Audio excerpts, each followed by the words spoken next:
नमस्कार, जय माता दी। Welcome to Divya astro channel. अभी हम जो बात कर रहे हैं वो पितृ ऋण, लाल किताब के अकॉर्डिंग आपकी कुंडली में किस किस तरह के पितृ ऋण हो सकते हैं। तो अभी तक हमने बृहस्पति के पितृ ऋण की बात की और दूसरे भी सीरीज के वीडियोस आप देख सकते हैं।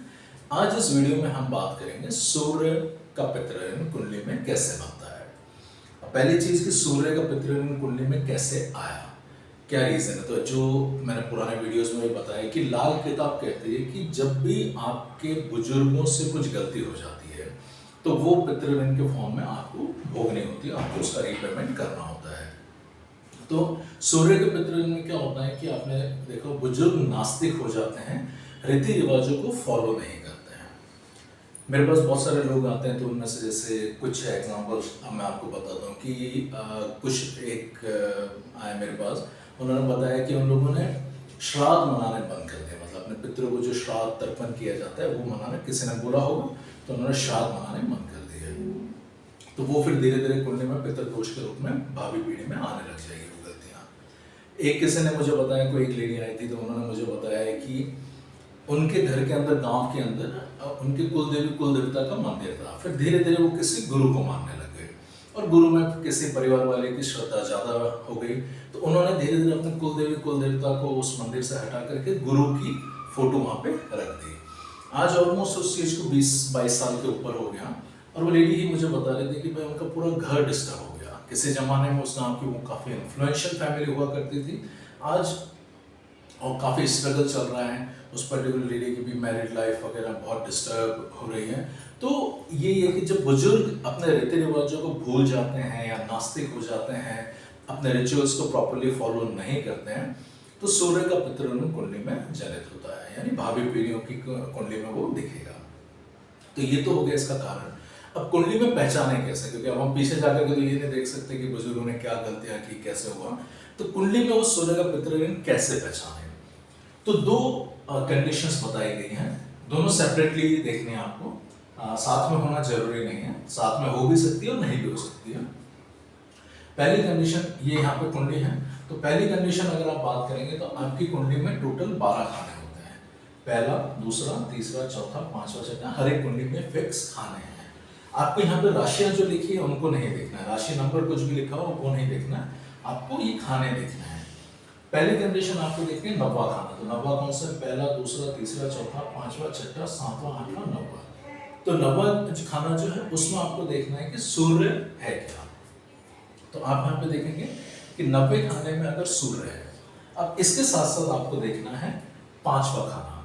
पांचवा खाना आ गया ये, पहला, दूसरा, तीसरा, चौथा, पांचवा। तो इधर आपको देखना है कि पांचवें खाने में बुध है, तो 90 खाने में सूर्य और पांचवें खाने में बुध, तो आपकी कुंडली में सूर्य का पितृदोष माना जाएगा।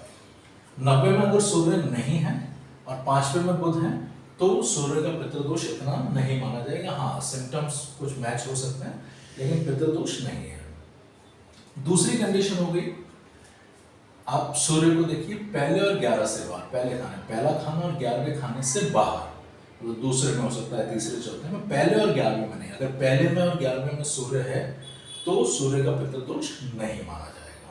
लेकिन पहले और 11वें से बाहर सूर्य है, सपोज कीजिए चौथे में है सूर्य या 7वें में है, तो और उसके साथ साथ पांचवें खाने में सूर्य के दुश्मन ग्रह, सूर्य के दुश्मन ग्रह कौन है, शुक्र, राहु, शनि एंड केतु।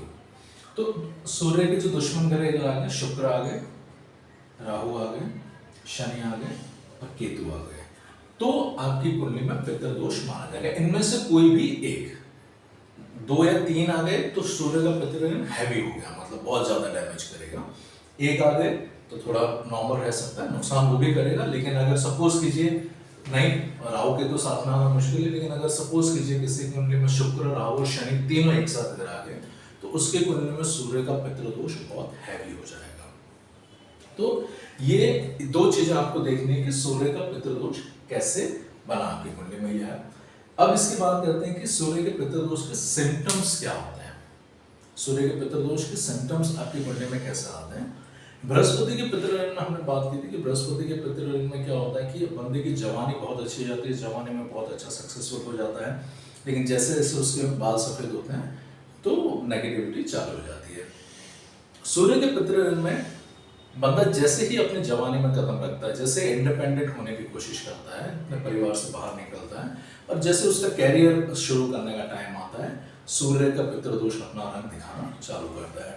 उसके कैरियर में प्रॉब्लम आ जाएगी, जॉब नहीं मिल पाएंगे। बहुत बार ऐसा होता है कि जैसे ही जवानी लगी उसको क्या बोलते हैं, किसी मुकदमे में फंस जाएगा, किसी गलत मुकदमे में। ऐसे लोगों को कभी भी किसी का गारंटर नहीं बनना चाहिए, किसी के झगड़े में दिमाग नहीं लगाना चाहिए, क्योंकि वो ठीकना इनके सर में आने के पूरे चांसेस होते हैं। मतलब गलती किसी और की होती है और फंसते ये लोग हैं, और ये केस फिर जो चलते हैं वो लंबे चलते हैं। मुझे इस बात पे एक केस याद आया। मैं जब लंदन में था तो एक बंदे को मैं जानता था, ही इज़ फ्रॉम बांग्लादेश। मतलब एट द टाइम वो बांग्लादेश से आया था वहाँ पे पढ़ाई करने। पढ़ाई करते करते वो एक स्विमिंग पूल के अंदर, उसको स्विमिंग आती होगी, तो एज ए ट्रेनर वहाँ पे लग गया। अब यूके के रूल्स अच्छे भी हैं और काफ़ी रिजिड भी हैं। अब करते करते करते वो वहाँ पे स्विमिंग पूल में इंस्ट्रक्टर बन गया।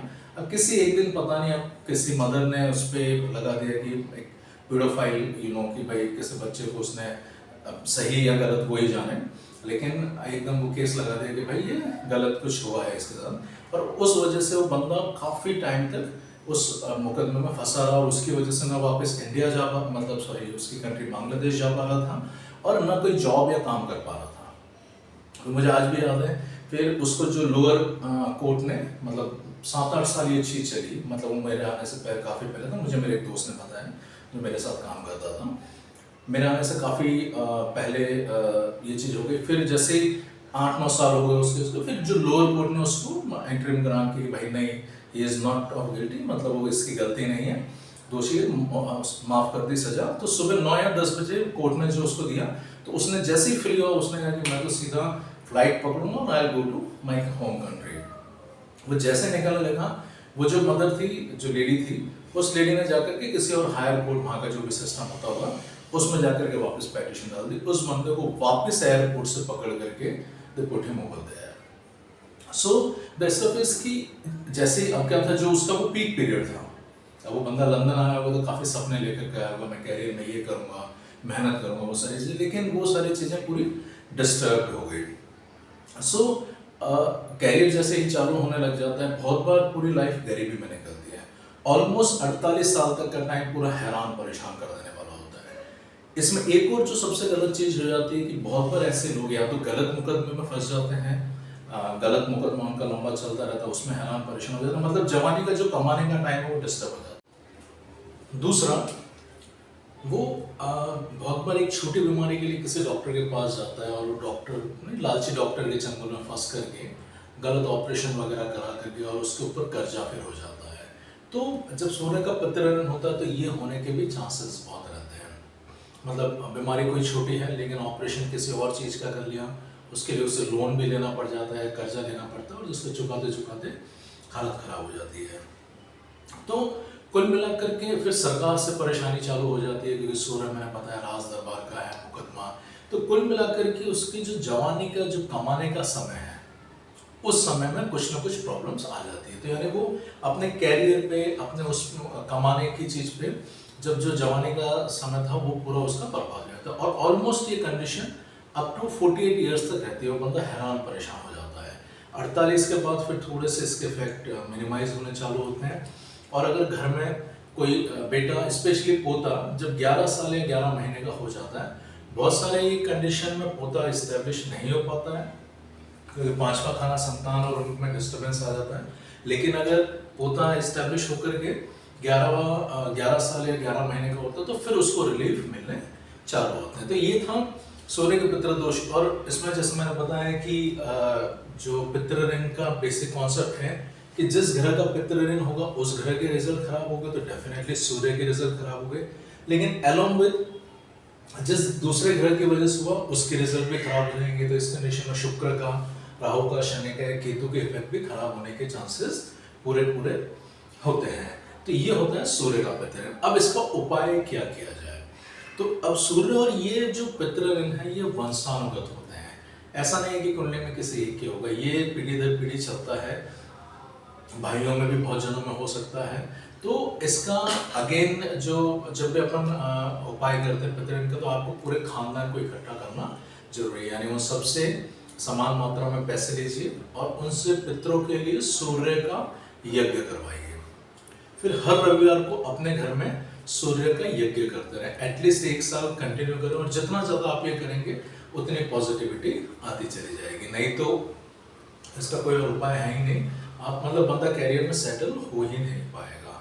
That is one condition. लेकिन बहुत बार फिर वही आती है कि पूरे खानदान को इकट्ठा कैसे करें, पूरा खानदान पैसे देगा नहीं देगा, मानेगा नहीं बात मानेगा, और जब पितृदोष होता है तो सहमति भी नहीं बन पाती है। पितृदोष का एक सबसे बड़ा कैरेक्टर है घर में सहमति नहीं बन पाना। तो सहमति तो आप क्या कीजिए, अपने खुद के ही पैसे मिला करके अपने खुद से ही सूर्य का, पितरों के लिए सूर्य का यज्ञ करवा लीजिए, और खुद ही घर में, घर के जो भी परिवार के सदस्य हैं और जिसकी कुंडली में ये योग आपको अगर दिखाई दे रहा है, तो बैठ करके सूर्य का हवन करते चले जाएं। तो इस तरह से आप इसको सूर्य के पितृदोष को, पितृ ऋण को कम कर सकते हैं और बेनिफिट ले सकते हैं। तो ये था दोस्तों सूर्य के पितृ ऋण के बारे में। आई होप आपको ये समझ में आया होगा और आप अपनी कुंडली या अपने आसपास वाले की कुंडली देख करके उसको रेक्टिफाई भी कर सकते हैं। So this was a take on पितृ ऋण। और अब इसी तरह से हम आगे, और आप कमेंट में जरूर ये बताइए कि आपकी कुंडली में कुछ इस तरह का योग है या कुछ ऐसे सिम्टम्स मिल रहे हैं, तो आप बताइए, डेफिनेटली मैं उसका रिस्पॉन्ड करने की कोशिश करूँगा। धन्यवाद। जय माता दी।